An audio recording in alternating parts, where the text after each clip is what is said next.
Hello everyone, welcome to the channel.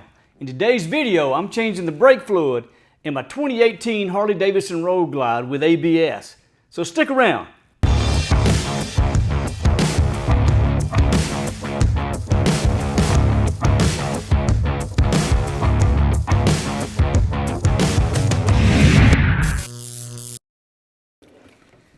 You know, no matter what our riding style is, Harley Davidson recommends that we change the brake fluid on our bikes every 2 years.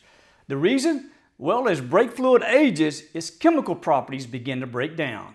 And because DOT4 brake fluid that's glycol-based is hygroscopic, meaning it absorbs moisture, its physical properties can actually change, which can lead to brake performance issues, including having soft and spongy brakes. As we know, our brakes develop a significant amount of heat.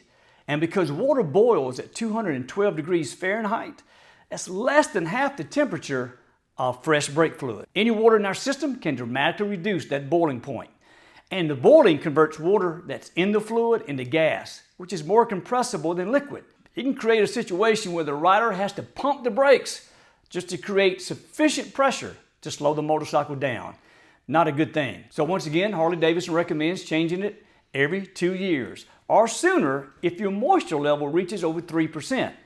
Now, to test my moisture today for my bike, keeping in mind that my fluid is right at the 2-year mark, I've got my brake moisture tester. You can pick one of these up on Amazon for about 10 bucks. I'll put a link down below in the description. So let's get started. The tools I'm going to use for today's job is a Mighty Vac brake bleed kit, a Phillips head screwdriver, a 3/8 wrench, some Harley Davidson DOT4 brake fluid, you can see that, and my moisture tester, which is right over there. Basically, the only difference in flushing bikes with non-ABS brakes versus those that have ABS is, of course, we have to contend with this. It's the ABS module. It's on the right side of the bike and it sits behind the side cover. Now today, while flushing our brakes, if we get any air into the system by way of the brake cylinder or the brake bleeder valve, according to Harley Davidson, I have to load the bike up and take it to the dealership so they can hook it up to their Digital 2 software. Because according to them, the only way you can bleed this ABS module is to do so electronically. But the question I had was, if I'm simply flushing the brake system, removing the old brake fluid and replacing it with new, without introducing any air into the system, do I still have to take it to the dealership to have the ABS module serviced? And after speaking with the service manager at the local dealership that I do business with, the answer is no, we don't. He did explain that the ABS module does have ports, or chambers if you will, that holds old brake fluid.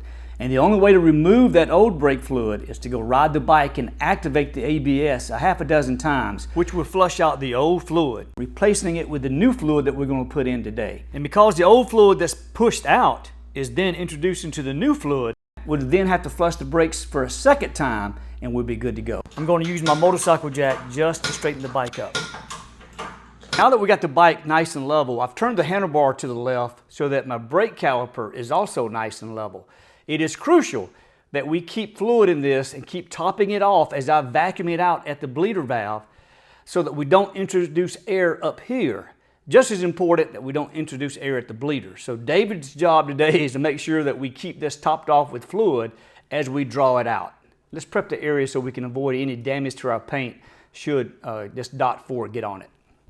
Because DOT4 brake fluid is corrosive and will damage paint, I'm going to put some painter's tape around the master cylinder to help protect it from any fluid that I might spill on it. And I may even add some paper towels around it a little bit later.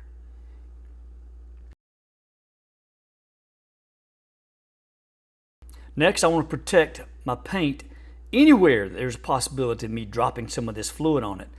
One here on the lower, I'll put one on the fairing, here on the gas tank, and there is one on my front fender. Now I'm just going to remove the screws, which will allow me to remove the cover. I'm just being careful here to make sure I don't spill anything. Now as I remove the cover, inside of the cover is a baffle as well as this gasket you see here. Now I'm just inspecting the gasket for any defects or tears, because a bad gasket would only accelerate the moisture content getting into the fluid. So it looks good, and I'll clean it up and remove all the old brake fluid before reinstalling it. Now, since I'm already here at the table, I've opened up my new brake fluid and I've poured some of it into the bottle top, and I want to check the moisture level of the new fluid, and it should read 0. So I've turned on my moisture tester, and yeah, you can see there, it does read 0, which is good. Now, as soon as I open this type of brake fluid, it begins to absorb moisture, which is why we never want to use an open bottle of brake fluid that's been sitting on the shelf for a while. Now let's check my 2-year-old brake fluid and see what it reads. Yeah, you can see right there, it lights up like a Christmas tree. It's showing greater than 4%. You know, I actually just wonder what the actual percent of moisture is, because again, this tester only shows anything over 4%. Now, let's flush this old stuff out and put in some new. So just to be clear, I'm about to flush the right front brake caliper, but I've already performed the same task on the front left. But because the handlebars were turned, we couldn't really get a good camera angle to show you how we did it. So I'm only going to show us doing the right front caliper, but keep in mind the left one has been done. And I did the left one first because technically it's farthest away from the master cylinder. Now I'm just going to remove the dust cover from the bleeder.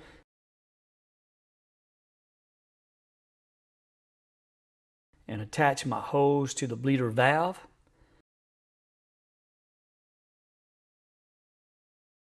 Then I'm going to pump my mighty back up to 10 to 15 pounds of vacuum pressure.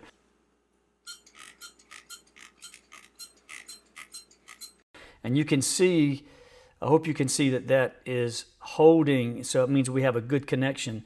Now I'm going to take my 3/8" wrench and loosen the bleeder valve until a decent flow begins to enter the hose. As this fluid is being vacuumed out, I'll continue to add some pressure to the mighty vac to keep that sustained flow going. David had to step away for just a moment, so I have Clay up at the master cylinder topping it off, adding the new fluid. And she's, of course, making sure that we don't allow that fluid to get too low where air can enter.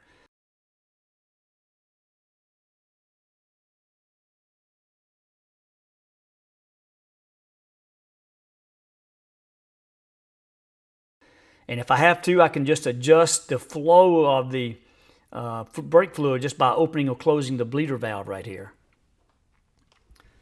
So I'm just taking my time, nothing fast here, keeping an eye on that master cylinder as well as the bleeder, making sure that we don't introduce any air into the system.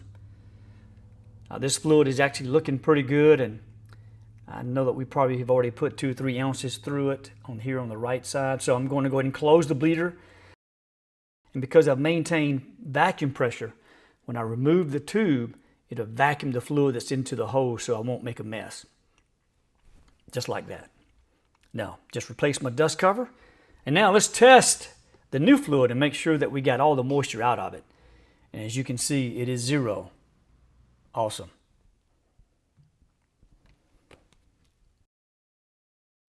Just drying off any fluid that's along the top.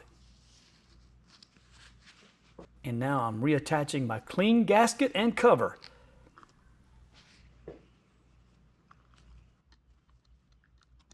Tighten the screws up.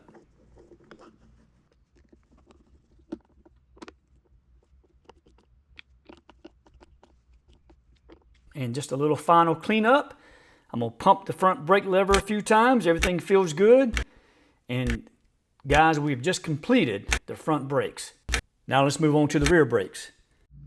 And it's the same process with the rear as it was with the front. We're going to remove the master cylinder cover.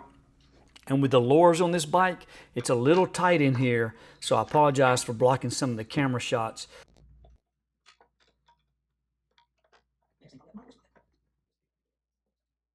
But now, just for kicks and giggles, let's check the brake fluid here as well. Not the best angle, but as you can see above my thumb, the red light is lit up, as well as the reflection here in the exhaust pipe.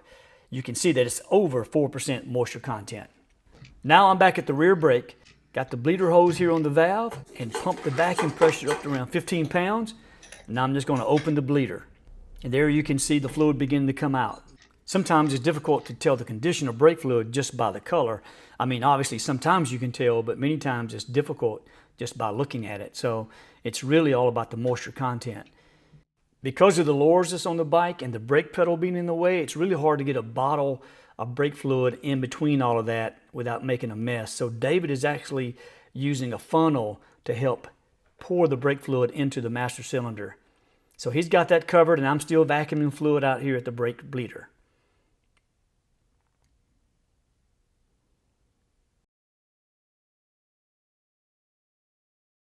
I usually like to fill the master cylinder up at least a couple of times to ensure that we have all the old fluid out replaced with the new.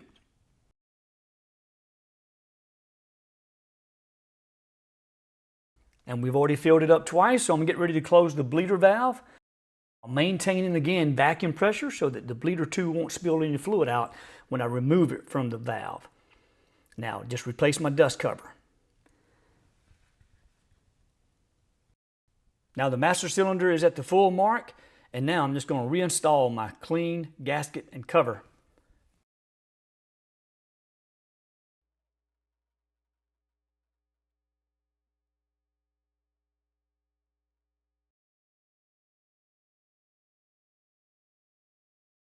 Looks good, and to pump the brakes a few times, and that feels good. So now let's go activate this ABS system a half a dozen times, and we'll come back and flush the system again. Okay, as I take this test rod to activate the ABS module, I want to show you a video I shot yesterday where I actually changed the fluid in the hydraulic clutch system right here. And keep in mind that the hydraulic clutch on this bike uses the same .4 brake fluid as the brakes, and it's a very similar process. So I'm going to show you that video really quickly.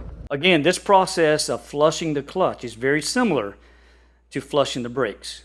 I have the bike up on the motorcycle jack, and this time the handlebars turn to the right. So this way my clutch master cylinder is level. And just like with the brake cylinder, we're going to place some painter's tape here on the clutch cylinder for protection, just in case we spill any brake fluid on it.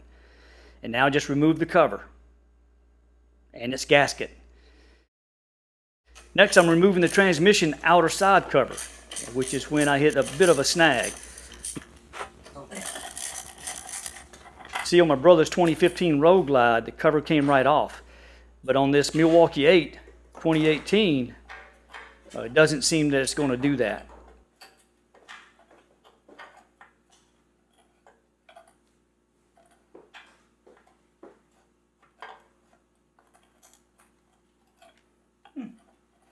So I'm going to have to do what the service manual suggests, and it says, if necessary, loosen the exhaust system and pull away from the transmission to allow cover removal. So I loosened the exhaust, beginning back here at the rear, up where it connects to the head. After loosening the exhaust, the cover was removed very easily. I simply attached my 3/8" wrench to the bleeder screw, attached my Mighty Vac to the bleeder, create some vacuum, and then open the bleeder, allowing the old fluid to drain. While David keeps an eye on the clutch master cylinder, making sure it remains topped off so no air gets in the system from up there.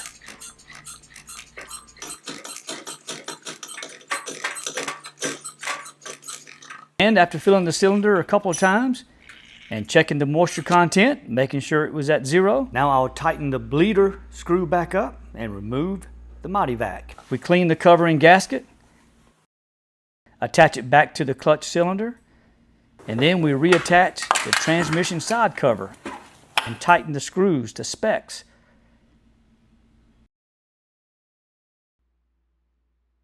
And last, we retighten all the screws and bolts that we had loosened on the exhaust. And we were done. Well guys, that's going to do it for this video. I hope it was helpful to someone. If it was, make sure you smash the like button. And if you want to see more content in the future, consider subscribing. Until next time, be well and stay safe.